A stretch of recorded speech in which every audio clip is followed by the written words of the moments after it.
Morning, Amsterdam. Thank you so much for joining us. This is really special, Brad and David, because I think in the 10 or some odd years you've been working together, you've never shared a stage. That's true. Crazy, isn't it? Yeah. Now, is there some practical... We did this for you. Well, I appreciate the gift, early birthday present. When's your birthday? It's in like 2 months, but... It's early. Because we don't like each other.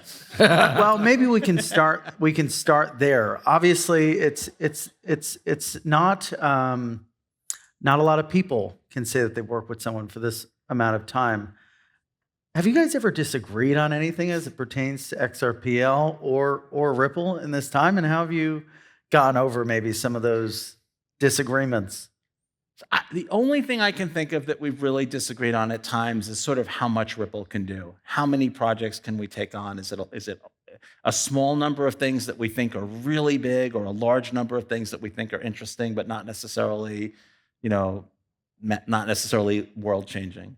So this is sort of the scope. And of course, that's evolved over time as Ripple's resources have evolved. I'll just add, I truly say this, I'm not just saying it because he's sitting here, but I think David Schwartz is one of the smartest people I've ever met. And so it's really hard to disagree with someone that you think is that smart. Like, if I disagree, it's like, okay, I'm doing something wrong. I actually do warn people frequently that I can be very persuasive even when I'm wrong. He does. So they should actually be careful. He has done that to me. Because if I'm wrong and I persuade Brad that I'm right, that benefits nobody. But look, I think he's incredibly smart, incredibly passionate. His more recent adoption of trying to be a comedian on Twitter, I'm less impressed with. We sometimes disagree with his... I did call him a number of times, encouraging him to think about things he was posting on Twitter. My wife keeps threatening to buy me new joke books. You've got your wife on one side and Brad on the other trying to rein you in to no avail. Let's maybe talk about the evolution of Ripple as a firm and XRPL. How has it changed, right, in terms of what people might think of it and what it's sort of become today? I think from the earliest stages, some things have remained constant. Very early on, we decided we weren't trying to be a consumer outreach play. We wanted to play at kind of the infrastructure enterprise side of things. And early on when I joined the company, and David predates me by a couple of years, when I joined Ripple, we were trying to do a number of things around smart contracts with Codius, around identity. Just listening to David speak this morning, it's interesting to see thematically how some of these things are still relevant and still omnipresent. But we decided to really focus on payments at the time. As David has suggested, we have subsequently kind of expanded beyond that. We now have, at the time when I joined, we had about 80 people. Now we have hundreds and hundreds of people. And so I feel like we can do more things. But I will say, I think the culture of Ripple, I hope we continue. And frankly, the culture of the whole XRP community, which has just been phenomenal, is like, how do you create small groups who get a lot of shit done? Mm-hmm. As opposed to, layers and layers, like let's try stuff. And if it doesn't work, that's okay. We try again. We built something called Liquidity Hub, I guess 3 years ago, which really didn't play out the way we thought. And some people would say, oh, we failed. Like we succeeded by trying something new in a nascent, exciting space. It didn't develop the way we thought it would. We decided that's not the right place for us to focus. Let's put those resources somewhere else. Mm. Just to clarify, I'm usually on the do fewer things side of that argument. Mm. So what sort of technical impediments do you think the ledger has faced over the past since the origins, and how have you overcome those? There really have not been that many technical impediments. It's kind of surprising how well these things work technically. I mean, they're not infinitely scalable. There's always fear of security issues, but there haven't really, at least in the XRP Ledger space, knock on wood, we really haven't had technical problems. I think the biggest problem, and I talked about it a little bit just a few minutes ago, because of the XRP Ledger's design, it's different from other blockchains in some important ways. So like transaction fees are very small because there is nobody who's profiting from it. I think that's good. It's fixed function, which means you don't have some of the security problems that you have with smart contracts. But the downside is that adding new features is slow. And so like, you know, adding the AMM feature took 2 years. It's great. It came out really nicely, but it would have, you know, other blockchains probably could have deployed something much faster and did. And Brad wants to do 1,000 different things, so that makes it challenging. Yeah. I'm not going to argue with that. So, whilst there haven't been that many technical challenges per se, although maybe not being able to move as fast as you would like to is one of them, there have been a lot of just macro and general crypto problems that have trickled down to XRPL and the firm Ripple as well. But those seem to be improving, Brett. Is that a fair take? I mean, at least from a regulatory perspective, XRP is now backlisted on Coinbase and trading. That's good news. But it's not 100% maybe where the industry would need it or want it to be. Yeah. Look, I think as you reflect on the last handful of years, we'll call it 4 or 5 years, there are things that are super frustrating. You know, why did the SEC go after XRP kind of first, if you will? You know, in some ways, you look at that now and you say, we're almost at the very, very end of that journey. I think that, you know, hopefully we have resolution. We can't control that now. The judge, you know, will make the decision when she makes the decision. But my estimation is sometime before the end of the summer. Somebody asked me, is that the end of August? I pointed out that September 21st is the end of summer. So I don't know, sometime there. I think my birthday, August 28th, that's the end of summer. You know what? I'll ask her if we could celebrate your birthday with that. That would be, we'll all celebrate with you. We'll call the judge. But look, it has been frustrating. What has been exciting is the momentum that has been building. I mean, look, there are 3 times as many people here as the last Apex. This community is more active, more vibrant, more entrepreneurial. I mean, it's just awesome. Like I see the momentum and the excitement here, and it's just very palpable. The U.S. market remains, frankly, a laggard. You know, the U.S. regulatory environment, even though Ripple is at the tail end of that, and I think it's strange to me that XRP is in such a unique position and that the market hasn't kind of rewarded that. XRP in the US is one of the few things we can say definitively is not a security. With ETH, I don't know how this is going to play out, right? Apparently Wells notices, which is the SEC kind of pre-warning that we're going to file a lawsuit, have been gone out to consensus, well, purportedly, as I've read, maybe on your side as well, to consensus. You know, we know the Ethereum Foundation has received various inquiries.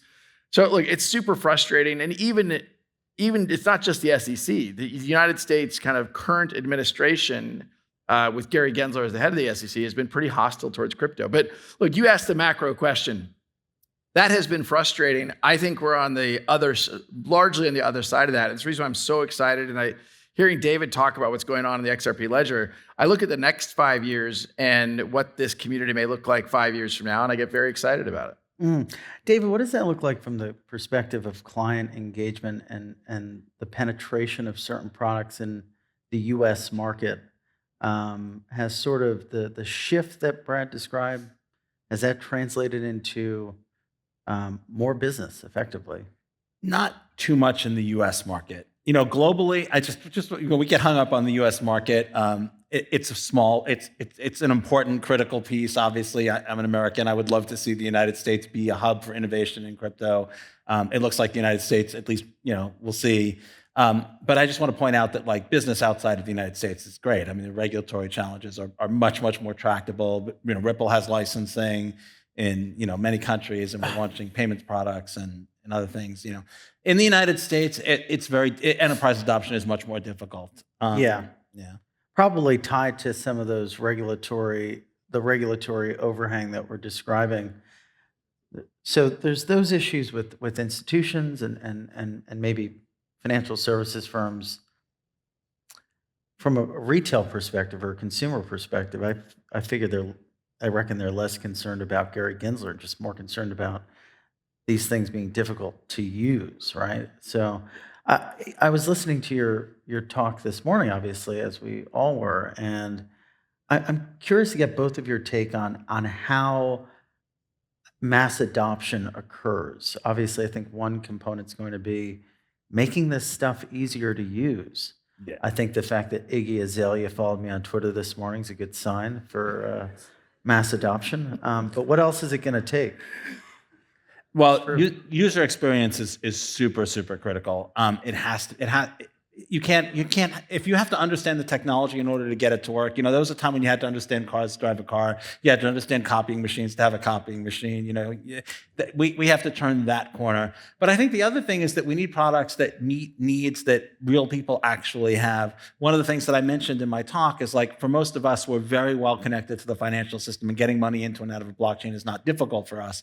But if you're someone who, doesn't have a whole bunch of money that you can just, send off and not be able to get to for a while, on-ramps and off-ramps are critical, interoperability, like all of those things. But really what it comes down to is just the user experience has to be great, and it has to solve a problem people actually have. It can't just be interesting. It's like, oh, it's really cool that it can do this thing, right? It has to solve a problem people actually have. Mm. One of the things David also talked about on stage earlier today is he had been around in the earliest days of the internet, kind of the internet 1.0. I'm a lot younger than him, but I also was around. Why is that funny? I don't know. I thought that was Frank. Shots fired. I was around those days as well, and I think one of the things that really catalyzed the growth of kind of the internet 1.0 was usability. Yeah. Mosaic came out as a first browser that evolved into Netscape. That trying to use some of these technologies that predated the browser as we know it. I mean, people can't even think about the internet before a browser. Mm-hmm. But those things didn't exist until I think 92, 93. Mm-hmm. That was the explosive growth. And so I think, again, when I think about the big picture where we're going over the next 5 years, 10 years, I think we are now focused on abstraction layers that can actually, we don't need to know how the technology works. We don't need to know how SMTP works to send an email. Mm-hmm. Why do we need to know how to do things with core layer 1 technologies in order to take advantage of them? Or bridging and the like. Things are getting better, though. I mean, for sure. I think a lot of folks outside the industry or a skeptical person might think that the whole, baseball analogy, first inning, or maybe we're still in the dugout tying our shoes. Well, I think because we're in Amsterdam, we can't use baseball. Yeah, whatever sport they play here. Soccer. I'm sure it's a great sport. Soccer. Soccer is the safe part, except they call it football. First quarter of soccer. Or football. Yeah, they call it football. On the pitch. They're going to tar and feather me. No, but in all seriousness, it sounds like cope, right? That we're in the first inning, or it's still early, but to a degree, I mean, this stuff takes a lot of time and energy. One product that probably has found the best product market fit is probably stablecoin, if you look at the adoption of those. And let's talk about that, right? Let's talk about maybe the new name of the stablecoin. Let's do that. David made some news earlier this morning, more news that we're going to... It's like a gender reveal conference. Like...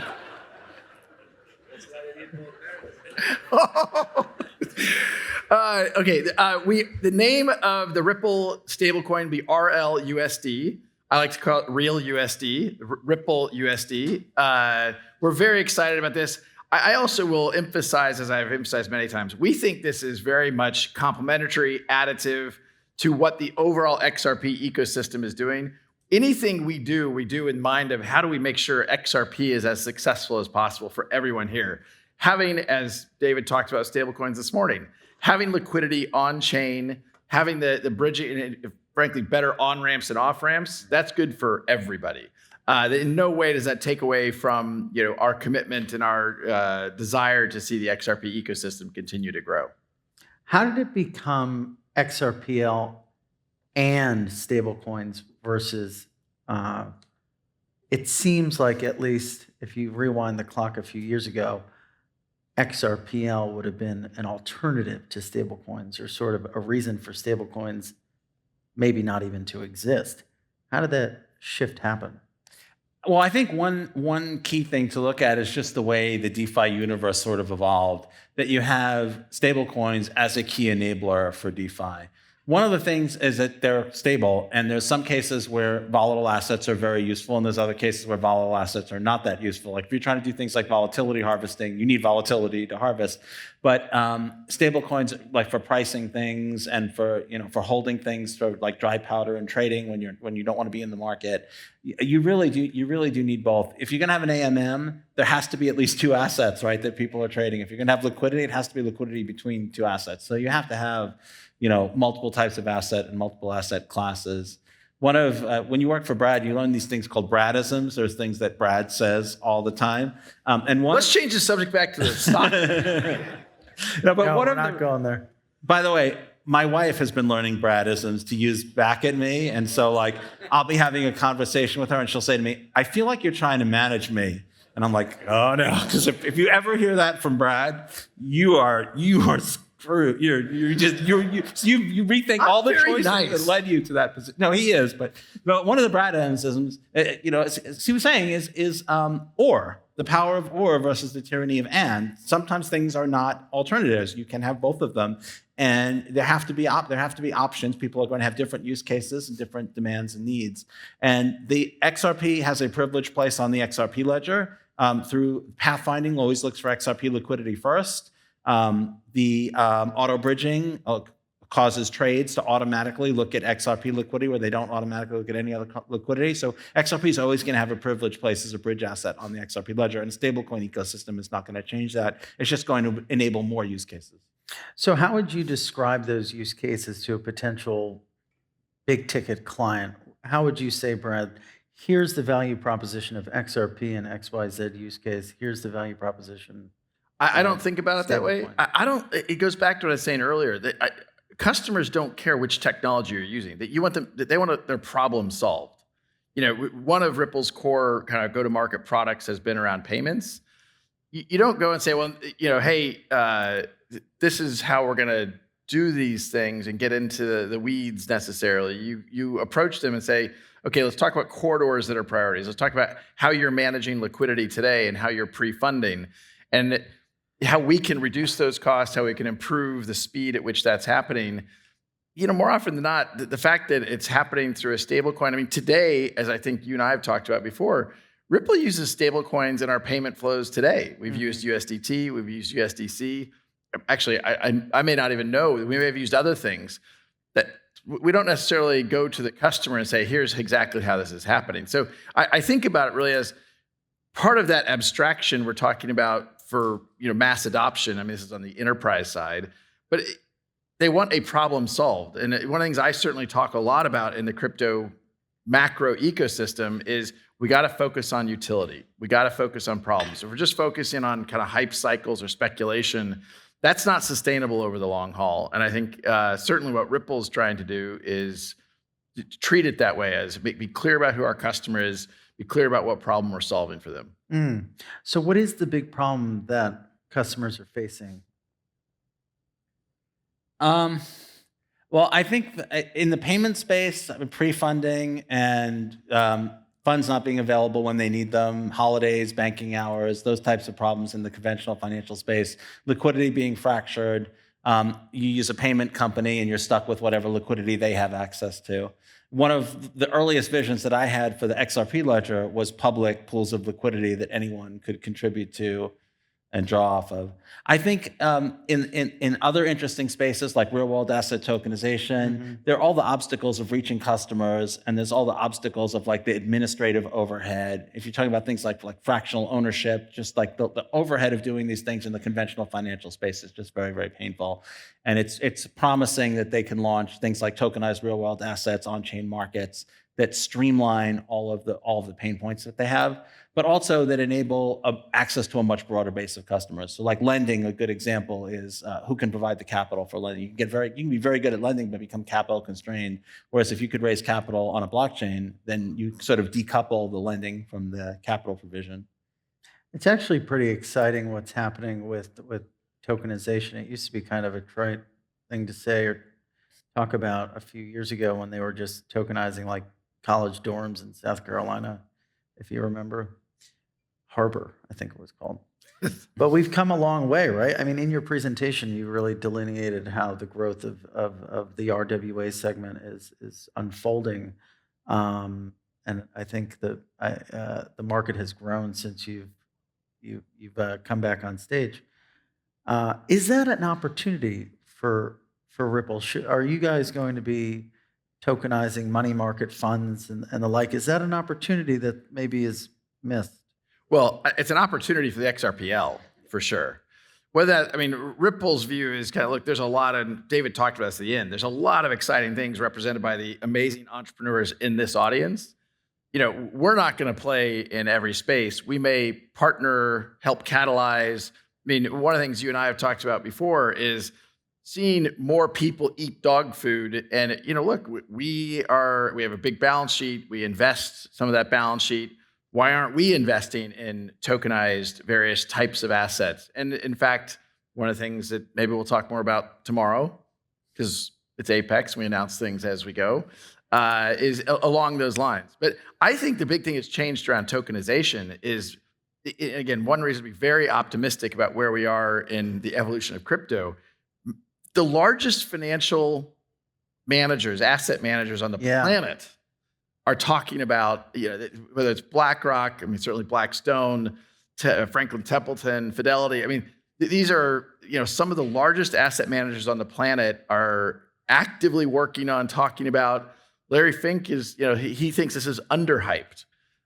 This is going to fundamentally change how finance works, and it's going to democratize and give more people access, which is, it really has been the promise of crypto from the earliest days. So it's exciting to see kind of it come to fruition.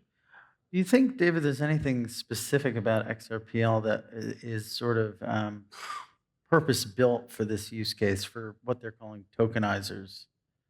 I think there are a couple of things. I think a big one is the lack of sort of incentivized block production, MEV, and there's other types of things that are problematic in conventional finance, like front running and the ability to sort of filter the transactions, reorder the transactions to exploit other people's order flow. The fact that that's not really possible on the XRP. Front running is possible, but MEV is not possible. Like, it's much more democratic and fair. I think the high speed and the low cost, and I think also just the purpose built. If you have a system that has like liquidity in 57 different DEXs and it has 27 different AMMs, and your wallet doesn't understand how any of those things work because they're all different, I think that creates a much more dangerous environment to play in.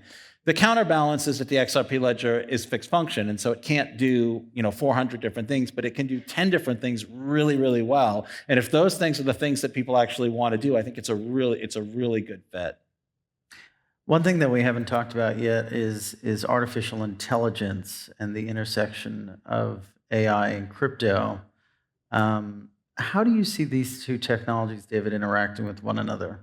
Well, one of the biggest ones is enabling development. That's a big one, and customer support. So one of the challenges with preparing documentation and information, there's a huge challenge getting information out to people. And I can write very technical documentation. I can write very simple explainers. But what LLMs can do is they can suck in all of that technical documentation and answer the actual question that you have, like find the piece that's relevant to what you're doing, convert it into a form that's useful to you. And when you're trying to scale up a developer community, that's a huge obstacle that can be addressed by that type of technology. We've also been looking at things like optimizing the movement of assets. So if you have access to like a huge set of DeFi options, it's just very challenging to figure out what matches what you're trying to do. There's a lot of other more interesting and exotic use cases, but I think they're pretty speculative at this point. I think it's hard to say where the useful connections are going to be. But I think fraud detection is, I think, also something pretty clear, like pattern analysis. You can do that without artificial intelligence, but the amount of human effort required to keep it current and adjust to new forms of fraud is just very difficult.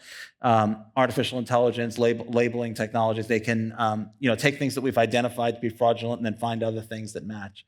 Software development can be tremendously accelerated. I don't think we're going to be able to write smart contracts with AI directly, but I think we can significantly reduce the amount of human effort required, like all of the basic, 90% of the work in building something is just the framework, right? And then putting the actual functionality in there. AI can really streamline that. I think there are going to be other use cases too. I just think it's a little early to figure out where those are going to be. Do you reckon that AI is going to do more good for crypto, or is crypto going to do more good for AI? That's a great question.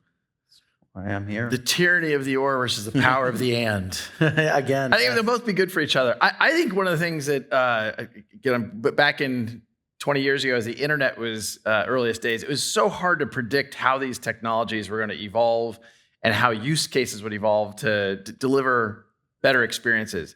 In the AI world, one of the things I think it's hard to predict is you probably will have a future where some AI agents become economic actors. And if they become economic actors, they probably need to have some different type of payment infrastructure than how the world works today, because they're probably, you could imagine an AI agent that is facilitating micropayments that you simply can't do over traditional rails, which I think is where AI actually helps crypto in various ways. You talked about use cases and mass adoption.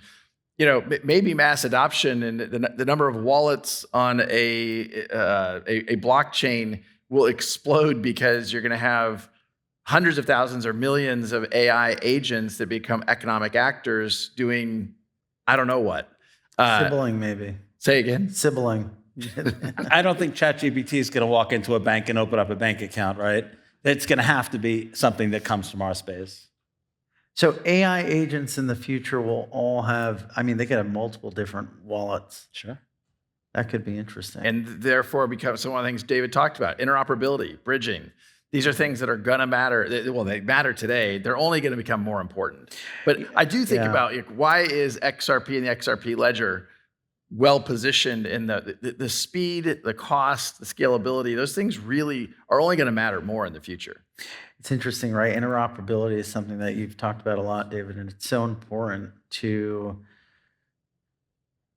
the space to overcome, right? Because even if you think about the number of hacks, the most recent downturn that we still saw hacks increase whilst price decrease. And a lot of that has to do with these honeypots, which are the sort of vectors between the chains, as it were.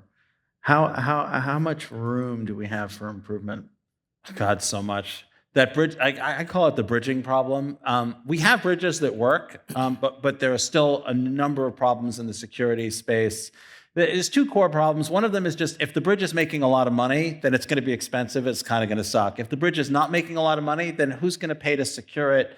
What's going to prevent people from exit scamming? There's those kinds of challenges. The other problem is that either there's somebody who can fix a bridge if it breaks, or there's nobody who can fix a bridge if it breaks. If there's nobody who can fix a bridge if it breaks and it breaks, we're all in trouble. If there's somebody who can fix a bridge if it breaks, they can fix it even when it's not broken, and that's not good. And these are very simple ways of understanding very deep, serious technical problems. And I've met with a lot of people who build bridges, and I can always immediately see where and I ask them the question, and they're like, "Yep, you're right. Yep, you're right." And I'm like, "I'm not criticizing you. This is a problem that we all need to come up with better solutions to." And there are promising technologies, and many of them just push the problem somewhere else. This is a problem that we all need to solve, but we don't have a great technical solution yet. Everybody's working on it, though. So, It's incredibly stressful. If you've ever bridged, it's not fun. Yeah. So, Brad, do you think that you'll share the stage with David again? Or maybe we'll have to wait another 10 years, 20, 30? I don't think we'll wait 10 years. We talked about this a little bit. David, we kind of divide and conquer a lot of times. And, for us both to be in the same place is a special opportunity. And I think there will be more opportunities to talk about kind of what's going on and come together. But it's indicative of the excitement we have about what's going on in this room. Yeah, I think the latest tally was 700 or 800 attendees. So that's about right. Wow. Yeah, thank you everyone for coming. I guess we'll just end really quickly. We've got 1 minute and 11 seconds, now 10, 9. What are you guys most excited about for the upcoming year, or for the rest of the year, I should say? David? Well, obviously, the launch of the stablecoin is going to be exciting. There's a number of other XRP Ledger plans like lending protocol and so on, and oracles that are coming up. But I'm really excited to see what happens in the political sphere in the United States with now, crypto politics becoming part of mainstream politics. And of course, I'm excited to see, continuing enterprise adoption, bringing people onto the blockchain, and maybe some progress on the bridging problem. I'll echo David. The fact that crypto has become part of the American political system conversation is a massive evolution, and it's really just happened in a few weeks. I mean, it's changed very, very quickly, and I think that has very positive long-term. That's very, very good. The thing that I'm most excited about this year, and really I'm going to give the year, not just calendar year, but we talked earlier about simplicity. We talked about usability. The abstraction layers that I see people building so that these technologies are more usable and more approachable, I think are critical to the industry, critical to the XRPL. And I'm very excited about what I see happening there. Fantastic. Well, thank you guys so much for taking the time. This was a lot of fun. Thanks, Frank. Yeah. Happy birthday.